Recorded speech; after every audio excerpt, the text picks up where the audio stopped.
Selamat malam Bapak Ibu Saudara sekalian, kita kembali lagi dalam renungan malam pada malam hari ini. Dan bersama memulai renungan malam kita pada hari ini, mari kita bersatu hati kita berdoa. Kita berdoa. Bapak yang baik, Bapak yang bertata dalam kerajaan surga, kembali kami datang kepadamu. Kami mengucap syukur, berterima kasih atas segala kebaikan dan kemurahan Tuhan dalam kehidupan kami. Pada saat ini kami akan membaca, mendengarkan akan kebenaran firman-Mu dan merenungkannya bersama. Kiranya Tuhan, apa yang boleh kami baca dan renungkan, itu semua dapat kami lakukan dalam setiap langkah kehidupan beriman kami. Bersabdalah Tuhan kepada setiap kami, karena kami anak-anak-Mu sudah sedia untuk mendengarkannya. Dalam Kristus Yesus Tuhan kami telah berdoa dan bersyukur. Amin. Ya, Bapak Ibu sekalian, bacaan Alkitab kita pada malam hari ini diambil dari kitab Yesaya, pasalnya yang ke-59, ayat yang ketiga, yang menyatakan, sebab tanganmu cemar oleh darah dan jarimu oleh kejahatan. Mulutmu mengucapkan dusta, lidahmu menyebut-nyebut kecurangan. Tidak ada yang mengajukan pengaduan dengan alasan benar, dan tidak ada yang menghakimi dengan alasan teguh. Orang mengandalkan kesia-siaan dan mengucapkan dusta. Orang mengandung bencana dan melahirkan kelaliman. Mereka menetaskan telur ular beludak dan menenun sarang laba-laba. Siapa yang makan dari telurnya itu akan mati. Dan apabila sebutir ditekan pecah, keluarlah seekor ular beludak. Sarang yang ditenun itu tidak dapat dipergunakan sebagai pakaian, dan buatan mereka itu tidak dapat dipakai sebagai kain. Perbuatan mereka adalah perbuatan kelaliman, dan yang dikerjakan tangan mereka adalah kekerasan belaka. Mereka segera melakukan kejahatan dan bersegera hendak menumpahkan darah orang yang tidak bersalah. Rancangan mereka adalah rancangan kelaliman, dan kemana saja mereka pergi, mereka meninggalkan kebinasaan dan keruntuhan. Mereka tidak mengenal jalan damai, dan dalam jejak mereka tidak ada keadilan. Mereka mengambil jalan-jalan yang bengkok, dan setiap orang yang berjalan di situ tidaklah mengenal damai. Demikianlah pembacaan Alkitab. Berbahagialah setiap kita yang membaca, merenungkan, dan juga melakukan firman Tuhan dalam setiap langkah kehidupan beriman kita. Haleluya. Ya, Bapak Ibu Saudara sekalian, dunia saat ini begitu banyak mempertontonkan kepada setiap kita potret-potret ketidakadilan. Jika saya boleh mengambil contoh kasus rasisme yang beberapa pekan, beberapa bulan, bahkan beberapa tahun terus terjadi. Baik itu di dalam negeri, di Indonesia, maupun di mancanegara, di dunia ini. Kasus rasisme bukan hal yang baru. Orang yang menyerang ras-ras tertentu, orang yang hanya berpihak pada golongannya sendiri, dan juga menindas orang-orang yang tidak seras, orang-orang yang tidak sekelompok dengan mereka. Lalu kasus ketidakadilan juga menimpa para korban pelecehan seksual. Mereka yang sudah tertimpa tangga, tertimpa tangga pula. Mereka yang sudah menjadi korban, alih-alih dibela, mereka justru disalahkan. Entah itu karena cara berpakaian mereka, entah itu karena pekerjaan mereka, entah itu karena saat di malam hari mereka masih pergi, padahal mereka mencari uang, mencari nafkah.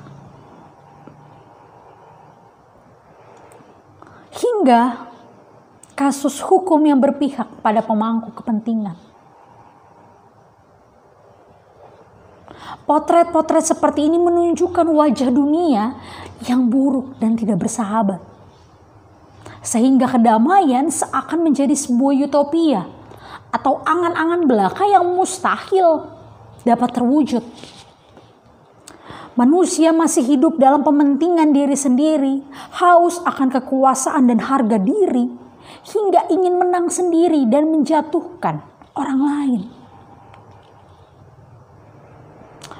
Potret dunia, gambaran dunia saat ini juga terjadi pada kehidupan umat Allah pada saat itu.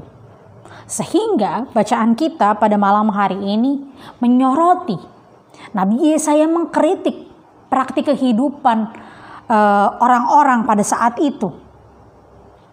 Nabi Yesaya menyoroti bahwa ada bukti-bukti keberdosaan umat Allah, yaitu kalau kita baca di ayat yang ketiga, sebab tanganmu cemar oleh darah dan jarimu oleh kejahatan, mulutmu mengucapkan dusta, lidahmu menyebut-nyebut kecurangan. Hal ini mau mengartikan bahwa ada kekerasan yang mengakibatkan pertumpahan darah serta tipu muslihat. Lalu kalau kita mau lihat di ayat selanjutnya, ada sistem hukum yang diputarbalikkan demi kepentingan diri sendiri. Dan akibatnya pengadilan tidak menghasilkan sebuah keadilan. Kalau kita mau baca ayatnya adalah tidak ada pengajuan-pengaduan dengan alasan benar. Dan tidak ada yang menghakimi dengan alasan teguh. Hukum diputarbalikkan.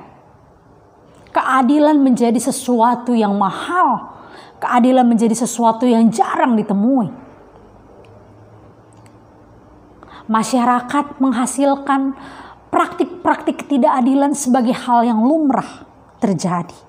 Orang mengandalkan kesia-siaan dan mengucapkan dusta. Orang mengandung bencana dan melahirkan kelaliman. Ini bacaan Alkitab kita. Ini yang menjadi peringatan dari Nabi Yesaya kepada umat Allah saat itu.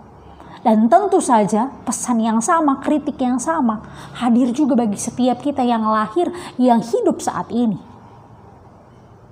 Masyarakat yang seperti ini hanya akan menghasilkan, kalau di ayat yang selanjutnya dikatakan masyarakat seperti ini, orang-orang yang demikian hanya akan melahirkan telur ular beludak yang berbahaya, yang pada saat menetas mereka akan mengeluarkan sesuatu yang buruk pula, atau jaring laba-laba yang tidak dapat ditenun, yang tidak dapat berfungsi sebagaimana harusnya. Ini ayat ke-5 sampai ayat yang ke-6. Lalu kalau kita mau lihat lagi ke bawah di ayat ke-7 dan ayat ke-8, perbuatan-perbuatan mereka penuh dengan perbuatan kekerasan. Mereka segera melakukan kejahatan dan bertindak hendak menumpahkan darah orang yang tidak bersalah. Perbuatan-perbuatan semacam itu memperlihatkan dengan jelas situasi dan kondisi hati yang menjadi sumber perbuatan tersebut. Dan kalau kita mau tahu dan kalau kita mau mendalami lagi, Tuhan sungguh muak, Tuhan sungguh murka dengan orang-orang yang demikian. Orang-orang yang memisahkan diri, memisahkan kehidupannya dari keselamatan setelah Allah berikan.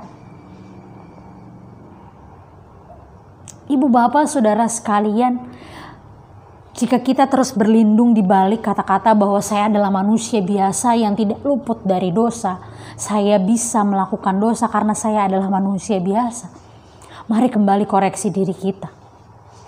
Tuhan telah hadir bagi setiap kita dengan begitu banyak kebaikan yang Dia berikan kepada kita.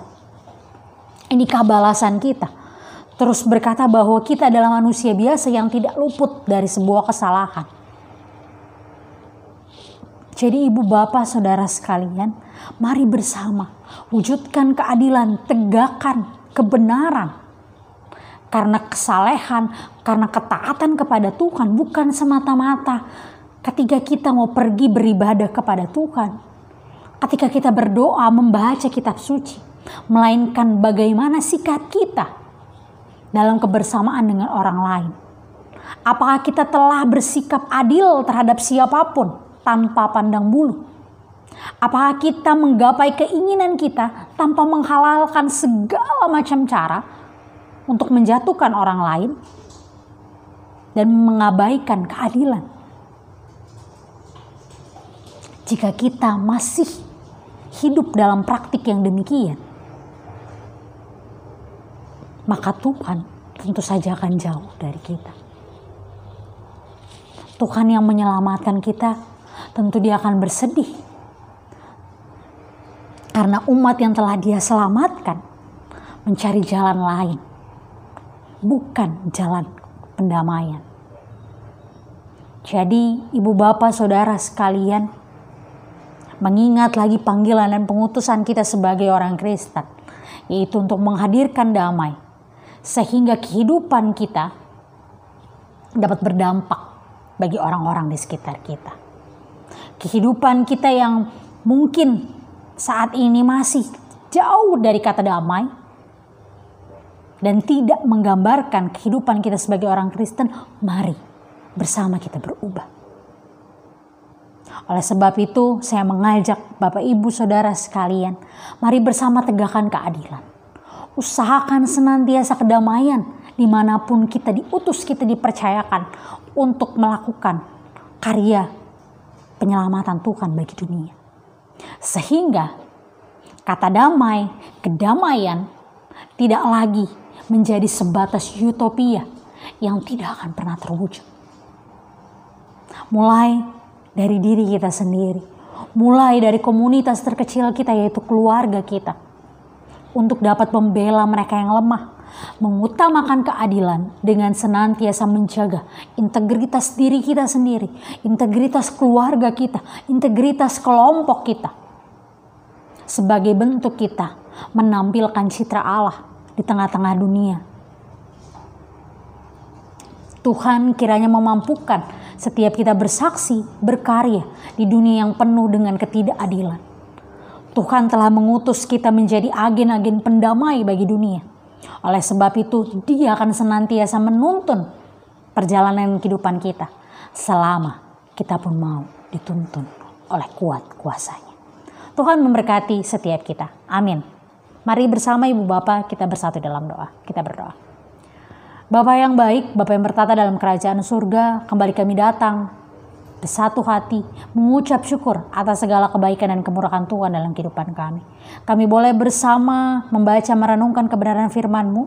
Kiranya melalui firman-Mu kami boleh senantiasa belajar untuk menjadi anak-anak Tuhan yang senantiasa menghadirkan damai, sukacita bagi orang-orang di sekitar kami, membela mereka yang lemah, menegakkan keadilan, dan senantiasa berkarya tanpa menjatuhkan orang-orang di sekitar kami. Ini doa Tuhan dan syukur kami. Di dalam nama anak-Mu yang terkasih Tuhan kami Yesus Kristus, kami telah berdoa dan bersyukur. Amin.